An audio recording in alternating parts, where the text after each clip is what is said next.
Se terminó el partido, Alianza Lima cayó 1-0 a manos de Atlético Mineiro en un partido donde, como lo venía mencionando en videos anteriores, iba a ser un partido bastante complicado y muy difícil de enfrentar frente a un Atlético Mineiro que venía así de alzada. Tal vez en el torneo local no le esté yendo del todo bien, tanto así que los hinchas o los torcedores del cuadro de Mineiro no están muy contentos, que digamos, con el Chacho Coudet, pero bueno, le tocaba a este mismo cuadro brasileño enfrentar a Alianza Lima allá en el estadio de Matute. Y empezando más que todo por el planteamiento que hizo Alianza Lima, porque prácticamente ya es conocido en la formación que tiene Alianza, una especie de 4-2-3-1. Aquí es donde viene justamente la primera interrogante que también se hace el hincha. ¿Era necesario poner a Vilches nuevamente jugando de lateral derecho? Sabemos que por el lado izquierdo lo que te puede dar Lagos a veces te puede gustar o no. Pero por el lado derecho, con Vilches, sí, tal vez desde el punto de vista defensivo, te puede tapar ciertos huecos. Pero en materia de ataque, y sobre todo cuando estás jugando en condición de local, donde tienes que arriesgar un poco más, creo que a partir de eso, creo que Chicho Salas no quiso arriesgar mucho. Simplemente quiso dejar un central más, ¿para qué? Para tapar ese hueco. Y aquí es donde viene la primera también incongruencia que pueda tener Chicho Salas, porque arrancar con Aldair Rodríguez por la banda derecha, teniéndolo a Sanelato, porque ya se sabía hace días que Gaby Costa, por un tema de lesión, no iba a llegar al partido contra Mineiro, pero lo tienes a Sanelato. Se sabe que las características de Sanelato son más ofensivas que las de Aldair Rodríguez. Aldair Rodríguez sabemos sí que es un jugador más laborioso, más obrero, más sacrificado, pero lo que necesitaba Alianza es sumar peso en ataque. Y por un lado Reina, que a veces eran solo chispazos nada más, porque Reina lamentablemente, y esto ya se está volviendo como una especie de tónica, sabemos que en temas de velocidad y potencia es la principal fortaleza de Brian Reina. Pero lamentablemente creo que obviamente le falta gol. A veces se pasa de revoluciones, no por el hecho de hacer faltas, sino porque a veces se enamora tanto de su jugada que prácticamente se vuelve un jugador predecible. Y los mismos laterales ya como que de a poco le van agarrando la onda y saben cómo marcarlo de tal vez de manera escalonada. Ese por el lado de Brian Reina, que repito, que ese tándem que pueda haber entre Vilches y Brian, tal vez en el torneo local te pueda servir y hasta te pueda alcanzar.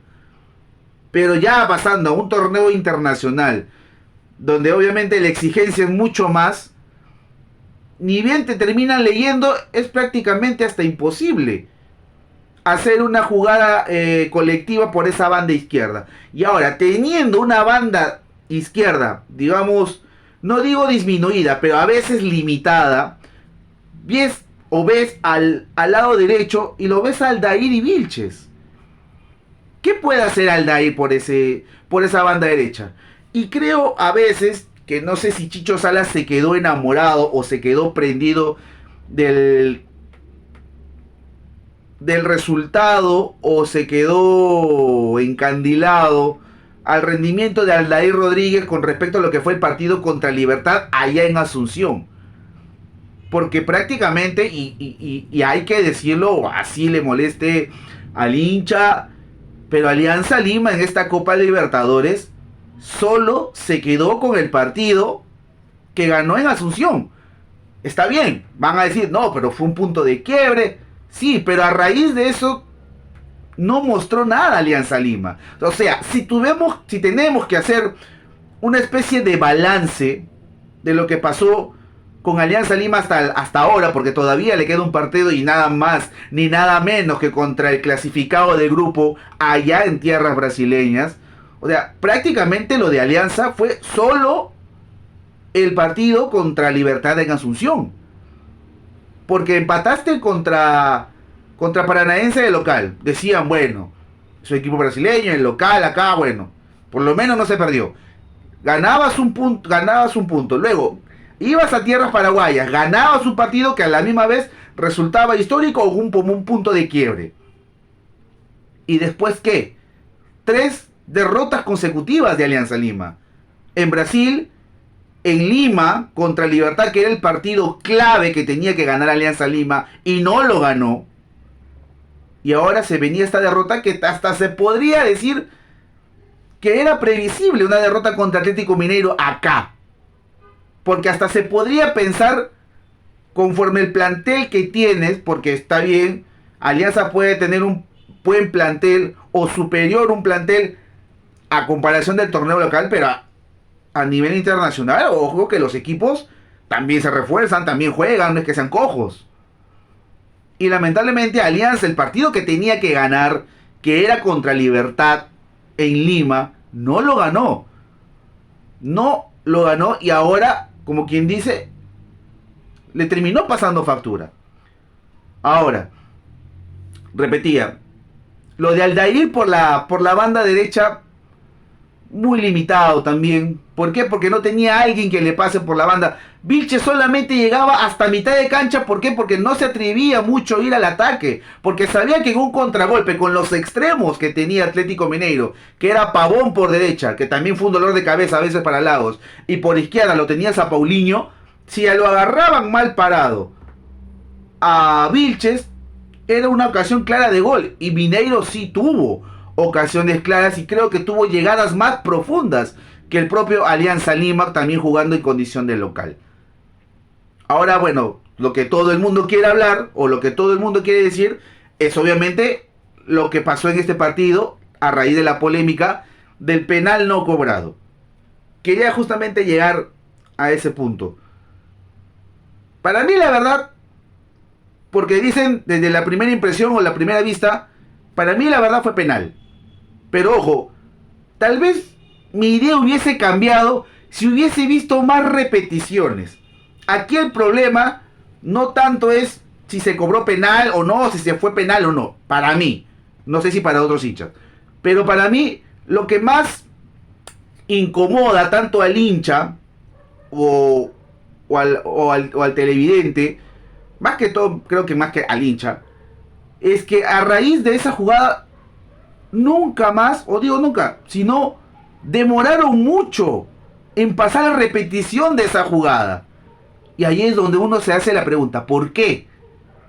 Si era una jugada polémica, que prestaba para la interpretación, que se necesitaba que pasaran más de una o dos o hasta 3 repeticiones, dependiendo del ángulo de la cámara. Y hablaba con un colega antes de que acabara el partido y me decía, negro, para mí la verdad no fue penal. ¿Por qué? Porque la mano la tenía, el defensor la tenía, no la tenía extendida. O sea, como que dice, no era un movimiento antinatural del brazo para cambiar la trayectoria del balón. Es lo que él interpreta. Perfecto. Yo le respondí en ese momento, te la compro, perfecto. Pero lo que me hubiese quedado más tranquilo es que lo hubiese pasado repetición tras repetición. Pero nunca pasaron eso. Supuestamente reclamaron el penal. Y creo más que todo que ahí también fue el error de Alianza Lima. Que se quedó reclamando. Y más que todo en la mentalidad del jugador. Porque a raíz del VAR tú ves automáticamente algo irregular o algo polémico. Automáticamente vas con el árbitro y le dices, profesor, eso es penal. O eso es falta. O cualquier cosa. Y te terminas desconcentrando de la función principal que tienes que hacer, que es jugar al fútbol.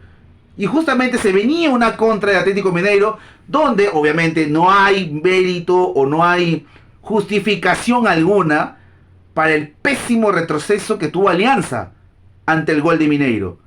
Prácticamente en 2-3 toques terminaron llegando al área de Campos. Y obviamente termina siendo el gol de Hulk, repito, tras un mal retroceso de Alianza Lima. ¿Por qué? Porque el jugador seguía con la mentalidad o seguía en la cabeza de que cuando se terminara la jugada, o el mismo hincha también creía de que, bueno, fue el gol de Mineiro, ahorita van a revisar el VAR y después van a retrotraer la jugada para cobrar el penal. Y nunca pasó eso. Nunca pasó eso y el hincha se quedó con eso, con esa amargura, con esa frustración, a la misma vez que el jugador. Pero repito, lo que tal vez se presta para suspicacias es que no pasaron las repeticiones de esa mano. Que tal vez viéndola una, dos, tres, más veces, pero por lo menos, o me cuentan también porque lo vi, el árbitro estaba a espaldas de esa jugada. El que tenía que ver esa jugada era el VAR. Y el VAR, donde supuestamente se tiene que destacar por la transparencia,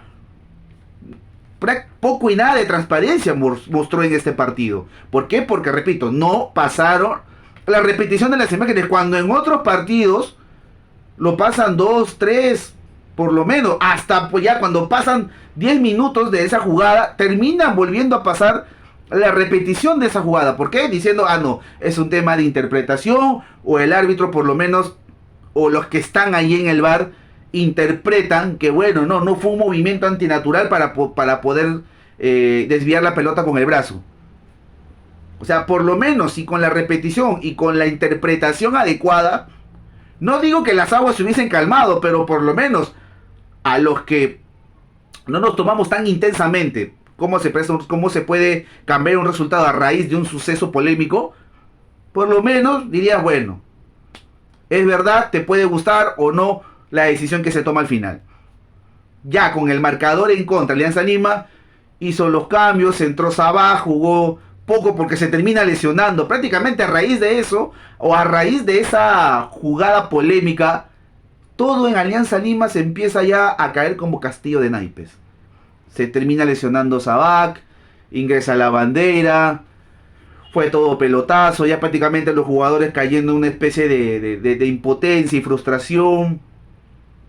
Se cobra otro penal y deciden ver el VAR ahora sí en una o dos o hasta tres repeticiones, si no me equivoco, la posición adelantada, no sé qué tan adelantada porque era jugada muy, pero muy fina, ni siquiera como para decir, ah, bueno, sí, fue escandalosa, así como fue el gol del empate que anotó Castillo en el primer tiempo contra Libertad, donde sí hubo un offside claro de Sabah, pero en esta jugada acá la línea marcada y se ve un offside, y se ve si es un offside, no sé, muy fino. Hasta los mismos relatores, en son de ironía, decían que depende de la talla del botín de Barcos o la talla del defensor que lo venía persiguiendo. Y terminan obviamente anulando la acción que provocaba el penal a favor de Alianza. Y ahí es donde ya prácticamente o psicológicamente o mentalmente ya estás muy trastocado. Obviamente a Mineiro le convenía. ¿Por qué? Porque manejaba el partido. Ojo, no le voy a quitar el mérito a Mineiro, ni mucho menos voy a decir que, ah, no, Alianza en todo el partido fue superior. No, porque en el primer tiempo Alianza se dedicó más a pelear el partido que a jugarlo. Se llenó de tarjetas amarillas, jugó al límite tanto Zambrano, tanto Vilches también en su momento, García, Bayón, se llenó de tarjetas amarillas y prácticamente a los brasileños, sabiendo la fortaleza que ellos tienen en el contragolpe, no los podías tocar. ¿Por qué? Porque te podías ganar una tarjeta más y te terminabas yendo expulsando. Mineiro jugó su partido, tuvo ocasiones más claras que Alianza Lima, sí, pero prácticamente en resumen lo de Alianza Lima fue lo del penal no cobrado, lo de también el segundo penal no cobrado por un offside o un supuesto offside de Hernán Barcos, pero de ahí ¿qué más? ¿Qué más provocó Alianza en esta Copa Libertadores? Y eso es lo que también ya deja mucho que pensar. ¿Por qué? Porque a partir de ahora no es que nada, nos vamos a proyectar porque Alianza literalmente ya está eliminado de esa Copa Libertadores. Ya no tiene nada más que pelear. ¿Qué? Me van a decir un cupo a Sudamericana sabiendo que tiene que ganar un partido allá en tierras brasileñas. Seamos un poco más realista. Al hincha obviamente no le puedo pedir mucho, ¿por qué? Porque el hincha siempre va a alentar y siempre va a querer que gane su equipo. Pero es muy complicado, por no decir imposible, que le puedas ganar un partido a Atlético Paranaense ahí en tierras brasileñas. Me van a decir, sí, pero ya está clasificado, puede jugar con un equipo B. Tal vez, sí.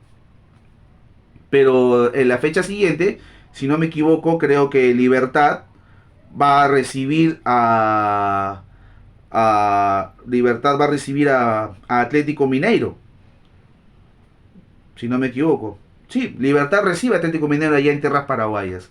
Y creo que la chance, o la primera chance a clasificar a una Copa Sudamericana, la tiene Libertad. ¿Por qué? Porque juega en condición de local. Y Alianza tiene que visitar tierras brasileñas.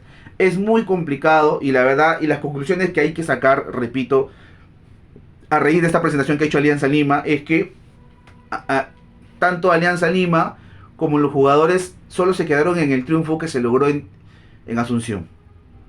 Porque contra Libertad no se vio mucho, la verdad. Se volvió Alianza Lima un equipo muy previsible, que era solamente, Reina por un lado, por la velocidad, la aprovechamos, o alguna que otra individualidad de Sabac. Cueva también en deuda, intentaba, sí, yo no voy a decir que no, porque Cueva siempre se ha caracterizado por ser un jugador que se te acerca y te pide la pelota, nunca se esconde, pero todavía lo del tema futbolístico de Cueva en Alianza sigue en deuda. Creo que no lo vi muy bien, la verdad, Castillo el día de hoy. Cuando, él ha tenido mejores partidos, pero hoy día no lo vi, la verdad, del todo bien. Y creo que las decisiones que ha tomado Chicho Salas en Copa Libertadores, no en el torneo local, en Copa Libertadores, creo que dieron a notar la inexperiencia que pueda tener Chicho Salas en torneos internacionales. No le voy a quitar mérito porque por el campeonato obtenido el año pasado o por lo que logró en este plantel con penetrarlo, sacar a flote todas las potencialidades que tenían cada uno de los jugadores. No le voy a quitar mérito en esto, pero en relación a su participación en Copa Libertadores, yo no me voy a quedar netamente con lo que fue el partido en Asunción, sino en el macro, en lo que fue la conclusión general. Alianza Lima quedó en deuda tanto con su hinchada, tanto con la gente, porque la hinchada siempre respondió. En eso no le voy a quitar tampoco mérito. Pero repito, en tema futbolístico, replanteo, porque hombres o recambios sí tenías, porque tenías un plantel amplio, pero la verdad creo que allí también, repito, Chicho Sala como que quedó en deuda con respecto a esta Copa Libertadores. Así que para mí, la verdad, se acabó ya el periplo de Alianza Lima en el torneo internacional. Me imagino que se tendrá que enfocar también ya lo que es el torneo local, el clausura, terminar de la mejor manera, una manera decorosa, entre comillas, así decirlo, la Copa Libertadores, y después ya abocarse netamente al campeonato local para ver qué puede hacer en el clausura y bueno, tratar de pelear, porque ya de por sí, con la obtención de la apertura, está clasificado para la próxima Libertadores de la temporada que viene. Y bueno, nada más que decir. Así es que si te gustó este video el día de hoy, este análisis, si tienes algo más que complementar a raíz de lo que pasó el día de hoy con Alianza Lima, deja tu comentario, comparte este video, hagamos crecer un poquito más esta comunidad. Y bueno, todo tiene su final. Puedes estar o no de acuerdo conmigo. Mi nombre es Marco Gallegos. Yo solo pasaba por aquí.